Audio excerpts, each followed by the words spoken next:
पर ये बात तो हम सभी लोगों को मालूम है कि सीएम पंक के एडब्ल्यू से फायर्ड होने के बाद वो पॉसिबली डब्ल्यूडब्ल्यूई पर वापस जाने वाले गए। बट गाइस यहीं अब सीएम पंक के एनडब्ल्यूए को ज्वाइन करने को लेकर एनडब्ल्यूए के वर्ल्ड चैंपियन की तरफ से काफी बड़ा स्टेटमेंट है। विल ऑस्प्रे के नोआ में डेब्यू करने के बाद विल ऑस्प्रे ने एक बहुत ही बड़ा इंटर प्रमोशनल मैच चैलेंज कर दिया है। एडब्ल्यू के बैक स्टेज पर सीएम पंक के बैक स्टेज बिहेवियर को लेकर जेड कारगिल की तरफ से बहुत ही बड़ा स्टेटमेंट आ चुका है। एडब्ल्यू कंपनी के लगातार डाउनफॉल के बाद फैंस यहां पर टोनी खान के ऊपर भड़क चुके गए। एडब्ल्यू के बाहर एक बड़ी कंपनी के ऊपर ब्रायन डेनियल्सन बहुत ही जल्द डेब्यू करेंगे। तो गाइज वहीं एडब्ल्यू डायनामाइट ग्रैंड स्लैम के ऊपर डब्ल्यूडब्ल्यूई का एक फॉर्मर सुपरस्टार डेब्यू कर सकता है। तो गाइज चलिए बिना किसी देरी के शुरू करते हैं इस वीडियो को और सबसे पहले बात करते हैं सीएम पंक के एनडब्ल्यूए को ज्वाइन करने की। वेल ये बात तो हम सभी लोगों को मालूम है कि सीएम पंक के एडब्ल्यू से फायर्ड होने के बाद फिलहाल यहां पर इस चीज के सबसे ज्यादा चांसेस है कि सीएम पंक डब्ल्यूडब्ल्यूई पर वापस जाएंगे। बट गाइज यहीं अभी हफ्ते एनडब्ल्यूए के करंट वर्ल्ड चैंपियन EC3 के लेटेस्ट इंटरव्यू के अंदर EC3 ने यहां पर सीएम पंक के एनडब्ल्यूए के ज्वाइन करने को लेकर बात की गई, जहां पर EC3 का यह कहना है कि वैसे तो EC3 ने एडब्ल्यू कंपनी पर काम नहीं किया है, बट गाइज EC3 इस बात से भली भांति वाकिफ है कि एडब्ल्यू के बैक स्टेज के ऊपर सीएम पंक को लेकर कितनी सारी कंट्रोवर्सी होती होंगी। और गाइज EC3 को यह बात बढ़िया से मालूम है कि रेसलिंग इंडस्ट्री के अंदर ऐसे बहुत सारे रेसलर्स हैं जो यहां पर टॉप सुपरस्टार से काफी ज्यादा जलते गए। और गाइज यहां पर सीएम पंक के पॉसिबली ड्रॉ होने की वजह से ही एडब्ल्यू के अंदर बहुत सारे लोग सीएम पंक से जलते थे और ये वो बड़ा रीजन है जिसकी वजह से इन सभी रेसलर्स के बैक स्टेज पर पॉलिटिक्स करने के बाद सीएम पंक एडब्ल्यू से बाहर आए गए। बट गाइज अब जबकि सीएम पंक एडब्ल्यू से बाहर आ चुके गए तो गाइज EC3 ये चाहते गए कि सीएम पंक एनडब्ल्यूए कंपनी को ज्वाइन करे, क्योंकि गाइज EC3 सीएम पंक को ये प्रॉमिस कर सकते गए कि अगर यहां पर सीएम पंक एनडब्ल्यूए के अंदर आते गए तो गाइज एनडब्ल्यूए के लॉकर रूम के अंदर सीएम पंक को लेकर कोई भी पॉलिटिक्स नहीं होगी। और गाइज एनडब्ल्यूए का पूरा लॉकर रूम सीएम पंक को यहां पर वेलकम करना चाहता है और EC3 ये होप करते गए कि सीएम पंक एनडब्ल्यूए कंपनी को ज्वाइन करेंगे, क्योंकि गाइज EC3 को ये बढ़िया से मालूम है कि सीएम पंक अगर एनडब्ल्यूए को ज्वाइन करते गए तो ये यहां पर एनडब्ल्यूए के लिए गेम चेंजर होने वाला है। वेल यही EC3 के सीएम पंक को एनडब्ल्यूए में आने के ऑफर देने के बाद अब यहां पर एनडब्ल्यूए hall of famer Ricky Morton की तरफ से भी सीएम पंक को लेकर बड़ा स्टेटमेंट आ चुका है, जहां पर एनडब्ल्यूए के hall of famer Ricky Morton का ये कहना है कि अगर यहां पर सीएम पंक एनडब्ल्यूए के लॉकर रूम में एंटर करते गए तो गाइज एनडब्ल्यूए का लॉकर रूम वो रिस्पेक्ट देने वाला है जो रिस्पेक्ट सीएम पंक को एडब्ल्यू के अंदर नहीं मिली थी। और बेसिकली यहां पर एनडब्ल्यूए कंपनी ये पूरी कोशिश कर रही है कि सीएम पंक एडब्ल्यू कंपनी से एनडब्ल्यूए में आए। वेल गाइज एक बात तो मैं गारंटी से कह सकता हूं कि सीएम पंक एनडब्ल्यूए के तो कभी भी ज्वाइन नहीं करेंगे, क्योंकि गाइज इस बंदे के पास इतना पैसा है कि ये यहां पर अकेले ही एनडब्ल्यूए कंपनी को रखता है। और गाइज मुझे तो यहां पर इसके 0% चांसेस लगते गए कि सीएम पंक कभी भी एनडब्ल्यूए के अंदर जाएंगे।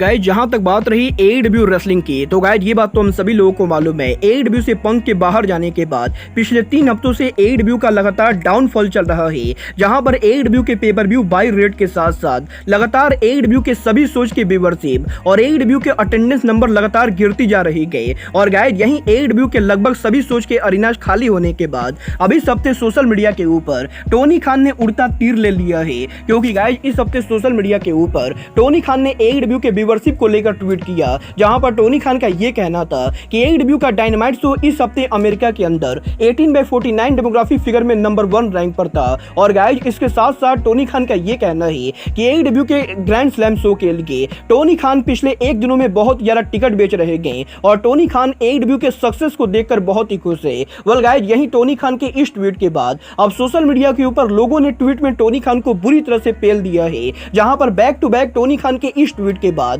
फैंस लगातार टोनी खान को गाली दे रहे गए, क्योंकि गाइज यहां पर जहां एडब्ल्यू कंपनी डूब रही गए वहीं टोनी खान एडब्ल्यू के सक्सेस को लेकर फेक स्टोरी शेयर कर रहे गए। और गाइज कुछ दिनों पहले यहां पर एडब्ल्यू के ऑल इन के अटेंडेंस के बाहर आने के बाद अब यहां पर लोगों को टोनी खान पर बिल्कुल भी विश्वास नहीं गए और गाइज टोनी खान के एडब्ल्यू के सक्सेस स्टोरी को शेयर करने की वजह से टोनी खान ने अब यहां पर उड़ता तीर ले लिया है। वेल गाइज ये तो बात हुई टोनी खान के उड़ता तीर लेने की, बट गाइज चलिए फिलहाल आगे बढ़ते और बात करते हैं NW superstar will will osprey की। वेल गाइज, इस हफ्ते विल ऑस्प्रे ने एनजेपीडब्ल्यू के जापान में बिगेस्ट राइवल नोआ के ऊपर उनका डेब्यू किया था, जहां पर ऑस्प्रे के डेब्यू मैच के अंदर ही ऑस्प्रे यहां पर नायामुची माराफूजी को बीट कर देते गए और यहीं ऑस्प्रे के माराफूजी को बीट करने के बाद अब विल ऑस्प्रे ने नोआ के अंदर एईडब्ल्यू के एक बड़े रेसलर को ड्रीम मैच के लिए चैलेंज कर दिया है, जहां पर ऑस्प्रे का ये कहना है कि नायामुची माराफूजी को ड्रीम मैच में बीट करने के बाद ऑस्प्रे यहां पर अब अगले मैच के अंदर माराफूजी के साथ टीम अप करना चाहते गए और वो यहां पर प्रो रेसलिंग नोआ के अंदर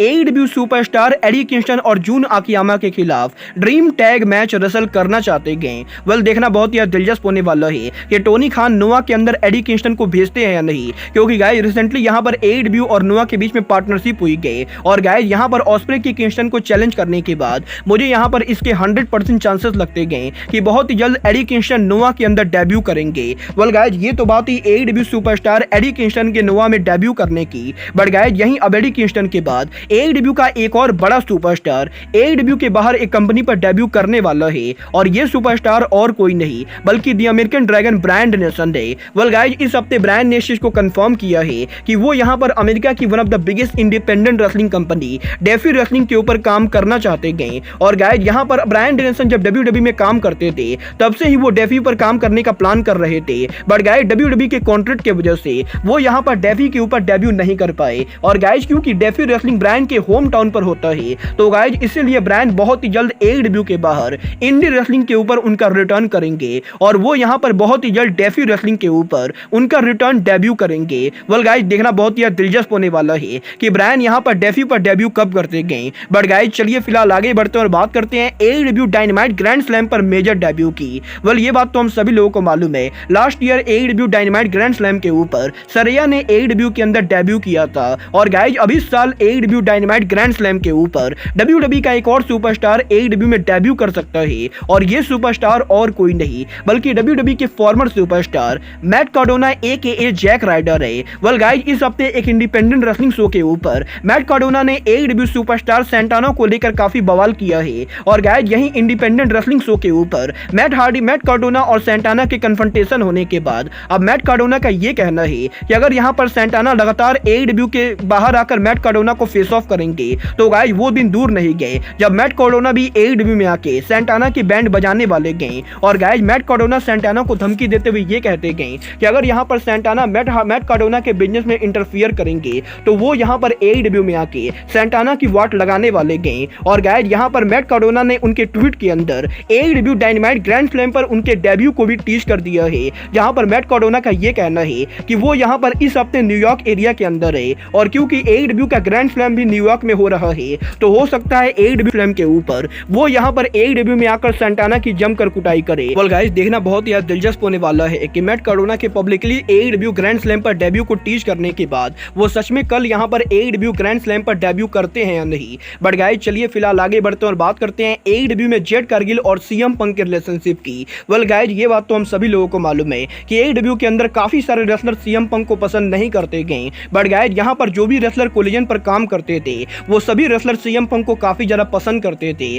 और अब जबकि सीएम पंक एईडब्ल्यू से बाहर जा चुके गए तो गाइस यहीं इस हफ्ते जेड कारगिल के लेटेस्ट इंटरव्यू के अंदर जेड कारगिल ने सीएम पंक के साथ उनके रिलेशनशिप को लेकर बात की गई, जहां पर जेड कारगिल का ये कहना है कि वो यहां पर एईडब्ल्यू के लॉकर रूम को लेकर ज्यादा बातें तो नहीं करेंगी, बट गाइस वो यहां पर ये डेफिनेटली कहना चाहते गए कि एईडब्ल्यू के बैक स्टेज के ऊपर कोडी रोड्स के बाद जिस आदमी ने सबसे ज्यादा मदद की गई वो आदमी और कोई नहीं बल्कि सीएम पंक है और गाइस यहां पर जेड कारगिल का ये कहना है कि एईडब्ल्यू के अंदर जेड कारगिल को टेबल और चेयर यूज करना नहीं आता था और गाइस मैचेस के अंदर रेसलर्स को चेयर से कैसे मारते गए एईडब्ल्यू के अंदर किसी ने भी जेड कारगिल को ये नहीं सिखाया था और गाइस सीएम पंक वो पहले इंसान थे जो एईडब्ल्यू के लॉकर रूम में आके एईडब्ल्यू के यंग रेसलर्स को चेयर को यूज करना सिखा रहे थे और एईडब्ल्यू के लॉकर रूम के अंदर सीएम पंक हमेशा ही उनके लॉकर रूम के अंदर यंग रेसलर्स को बुलाकर उनकी ट्रेनिंग दिया करते थे और लास्ट ईयर क्योंकि कॉमिकॉन के अंदर जेड कारगिल और सीएम पंक ने अमेरिका में काफी ज्यादा साथ में ट्रैवल किया है तो गाइस इसीलिए जेड कारगिल बिना किसी शक के ये कह सकती गए कि एईडब्ल्यू के यंग रेसलर्स के लिए सीएम पंक एक मेंटोर की तरह थे जो कि एईडब्ल्यू के लगभग हर रेसलर को बढ़िया तरीके से ट्रेन करने की कोशिश करते थे और वो यहां पर एईडब्ल्यू के बैक स्टेज के ऊपर यंग रेसलर्स के साथ काफी बड़ा बिहेवियर करते थे और गाइस जेड कारगिल का ये कहना है कि अब क्योंकि सीएम पंक एईडब्ल्यू से बाहर जा चुके गए तो गाइस पंक को लेकर काफी सारी उल्टी सीधी बातें हो रही गई, बट गाइस जेड कारगिल उनके पर्सनल प्रोफेशनल एक्सपीरियंस से सीएम पंक को काफी ज्यादा रिस्पेक्ट करती गई और गाइज वो यहाँ पर ये होप करती गई कि आगे चलकर वो सीएम पंक से दोबारा मिलेंगी। वेल गाइज अब ये तो आने वाला टाइम बताएगा कि क्या जेड कारगिल और सीएम पंक दोनों के AEW से बाहर जाने के बाद ये दोनों आगे चलकर WWE में मिलते गए या फिर किसी और रेसलिंग शो के ऊपर। बट गाइज फिलहाल के लिए आज के इस वीडियो में बस इतना ही। मैं मिलता हूं आपसे अपने अगले वीडियो में। बट गाइज तब तक के लिए good bye, good night and bang.